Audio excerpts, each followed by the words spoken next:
Okay, greetings everyone, and welcome to Gerard, Black and Philippine with the truth. Oh wait,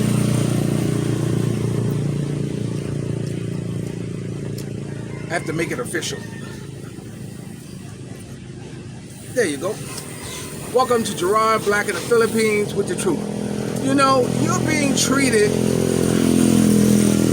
to something that you're never going to see on YouTube. And that's a Filipino wedding being put together, come together, and executed. Not at the end just see pictures or just holding hands and all that, but you're getting the behind the scenes look at the ins and out of putting the wedding together. Now, first of all, I want to start off by acknowledging my daughter, Gianna Goodrich McLeod, or Gia, or y'all know, whatever she calls herself now. She put a post on, I shared it on my Facebook. I'm not going to share it on this, but I was very proud of her of finally coming to the realization that she is black. You know, often the times, you know, because of the diversity that we have in the U.S., in our country,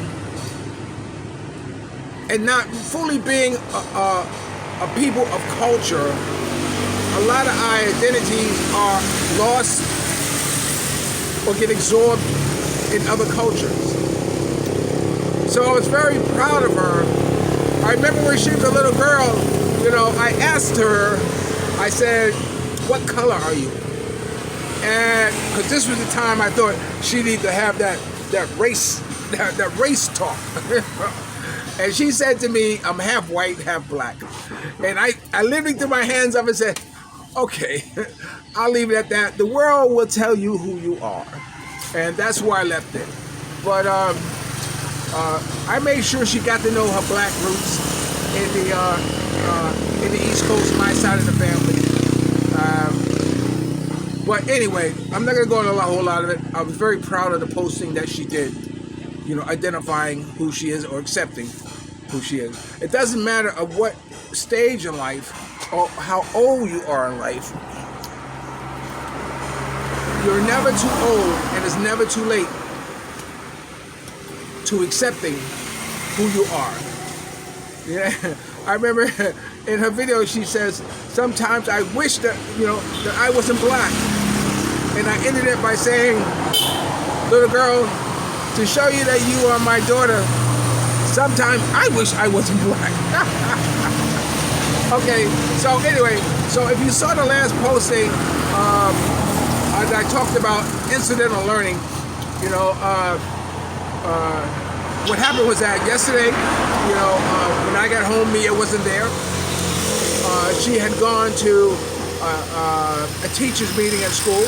So, okay. So I just finished recording the video that you just saw posted. So while I was replaying it, I fell asleep. So of course, Mia comes in and she doesn't say, hey honey, I'm home. She comes in quietly. And she heard some of the video and she, I heard the video. You didn't tell them what it was for. I said, I said, wait a minute, what are you talking about? I said, first thing you should do is show me some love by saying, hello daddy, are you okay? About last night, or let's talk about that. And so she was questioning if I told her about the reason why she got on the bike and drove off. And of course, you know, I said, of course I did. So I said, look, I said, come here, let me play the video for you. And it was the first time that she ever actually sat down with me and watched one of my videos before I post it in its entirety. Now, whenever, you know, the reason Mia had went out last night was because she did not hear me say, when I said, I'm going out to buy a pack of cigarettes. All she heard was, I'm going out. And so that prompted her to jump on her scooter and she'd go out. So, again, it is a matter of, my birthday! matter of misunderstanding. And that happens a lot here in the Philippines, dealing with Filipinos, especially with your significant others. There's a lot of misunderstanding, you know, or not hearing it in its entirely, or not hearing at all. Sometimes I say something to Mia, and she says, okay, and then she might come to me, what did you say? Which is good, I'm glad she asked me, you know, so anyway. But anyway, when we started to have the dialogue, I said, come here, lay down beside me. Because she was still feeling a little bit about the thing. I said, lay down beside me. Because I know that's the best way to have a conversation with your loved one once you've already had some type of disagreement or whatever, or if you want to continue the conversation. You don't continue it from afar, you come close. Because now all the feelings, all the animosity, you know, all that shit has dissipated. And so, no, come here, lay down. Okay, now let's talk. You know, and we talk, and it's beautiful. You know, and you know that's one of the things that's a quality that I have. Because I'm gonna say not all men do that, but you know that's how you deal with a woman. You know, you have to. You know, it's one thing I've always said that an argument goes like this. Boom, but then it explodes. But if you're smart, it'll go like this. Stop. Let's not talk about it anymore. You know, we'll talk about it later. Because you see that it's getting to that point where someone might say something that they will regret, or they might say something that you might forget they said it. You see? And that's an important thing. That's something I've always lived by. I never said anything to a woman or anyone actually that they would have a hard time saying I said it. Like there are a lot of times I've been in relationships I want to say, you know what, why don't you get the fuck out? You know, get the flock out. But then they don't go. Or you go, and then you don't make them go. You see, once you lay down a law, or you say something that's strong, and you don't fulfill it, then how could they ever believe you saying anything else? Because they know you are just talk. So I try never to be just talk. So I don't say things that people will have a hard time saying you said it. So Mia's listened to the video, and she heard in the video, she said, oh, if I don't like it, you know, don't get married. This is who I am. I said, wait a minute. I said, you have to listen to the whole thing. I pointed out my flaw. That's my flaw. My flaw is that I'm love. L is for the way you look at me. O is for the only one I see. B is for very, very extraordinary. It is for everything that I love. All love. That's what I'm about. You know, I spoke about it in the last video. So I said, yes, if you don't like how I am or who I am, then you have to make a decision now either not to marry me. And in the same breath, I said, and I have to accept who you are. I have to accept that you are a very, very jealous person. But I do recognize that you have become acceptance of who I am. You see, and that's a relationship. You know, nobody's perfect in a relationship. You have to accept whatever I bring to the table, I have to accept to whatever you bring to the table. Now, you know, I try not to bring baggage. That's what that's called, baggage. When you bring stuff that you have, you know, dealt with before in other relationships. You try not to do that. You don't do that. But anyway, the point of the matter is that, you know, I've decided to accept you as who you are. If I didn't like it, I would not marry you. You see, but there are a lot of qualities that I like about you that overshadows that. You see? And she has to look at it like that. I may not like it, but there are a lot of qualities about Gerard that I really like. Sometimes I ask you, what do you like about me?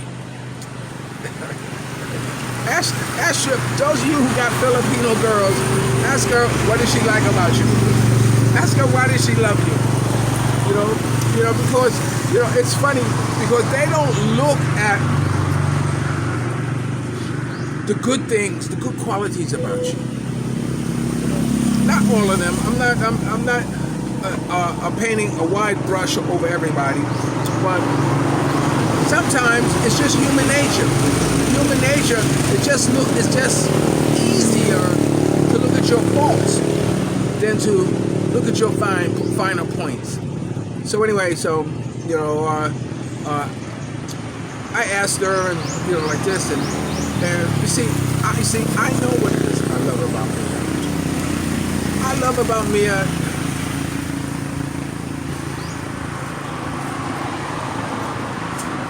I love how she looks. I love her size.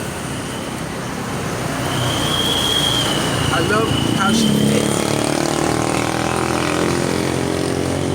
You're the only shoe that fits. I hope I'll never grow tired of it. I love her laugh.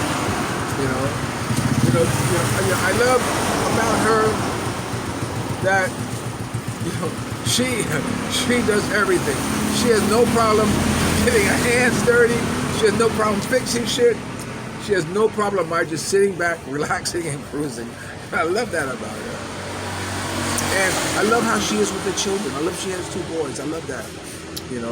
I love how she takes the time and how she's nurturing them, how she's teaching them. How she makes sure they have. Sometimes I think she's a little too overprotective of them, but then, those are her kids, so she can do what she wants. So I like the family quality that she has about herself. One super fine point is that she has agreed to give me a child. And that means the world to me. Because you see, people always ask, where does life begin? Does it begin in the womb? Does it begin after 6 weeks? Where does life begin? To me, life begins when a married couple makes a decision to bring a child into this world. You hear what I'm saying? Once a married couple makes a decision to bring a child into this world, then that's when life begins. Now, I have a friend, or we know someone. She was close to us. I'm not going to say much more. She was close to us. Oh, I can say it. She was our housekeeper. And she came to us one day and said that she has to leave. She cannot work anymore. She has to go home. So of course, I asked why. And she told us because her son in college in Cebu has got a girl pregnant. And the parents of that girl wants his parents here now. You understand what I'm saying? You hear what I'm saying? They want to know, what are you going to do about it? Are they going to get married or what? Apparently she was in college too, but they feel that bringing a child into this world and not being married is not the right thing to do. But that's how this culture is, She had to stop what she's doing, and now she's in Cebu having to deal with this problem about her son getting a girl pregnant. So it was a great teaching moment for me to teach to me as kids. Her 11-year-old and her 8 or 9-year-old. And I told them, I said, you see, This is why it's so important for you to wait till you're married to have children. Because if you have a child, when you're not ready for a child, it will upset your world. It will upset your life.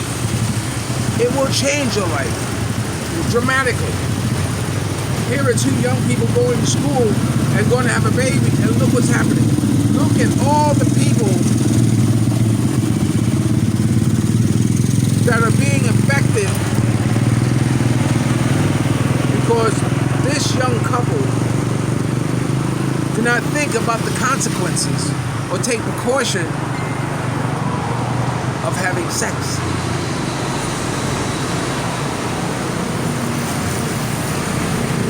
So, I say that to say that me and I have practiced safe sex, or at least I have, ever since I've known her, mostly because of my upbringing. And my upbringing is strictly that of a hustler's code. You don't put your seed in any woman, just any woman. And so I become the master of jumping off. There are plenty of other places I can drop my load, but not inside of a woman. So we have decided on our wedding night that I'm going to. That's going to be the start of us bringing life into this world. I've done everything with her that I committed to her from the day I met her.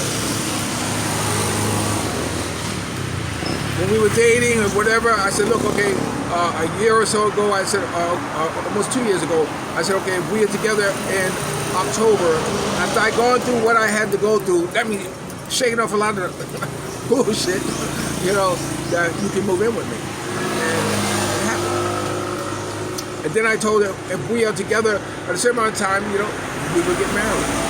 If you agree to have a child. And she said yes. And this is what we're at now. We're getting married.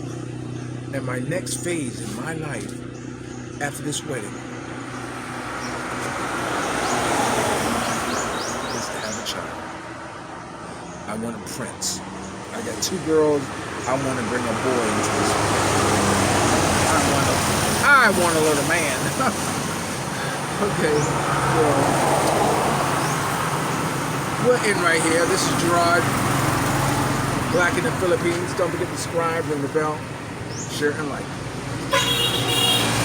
We'll pick up more tomorrow. And just to let you in on a little something, talking about Mia, I'm supposed she went to go buy a pig, a hog. See, they call everything pig, but she went to buy a hog. Talk about a little woman. Okay, remember, dreams are nothing more than plans awaiting action. Never disrespect how they would pull something up. Sometimes you're the only one to see it. And the best revenge in life is to live good.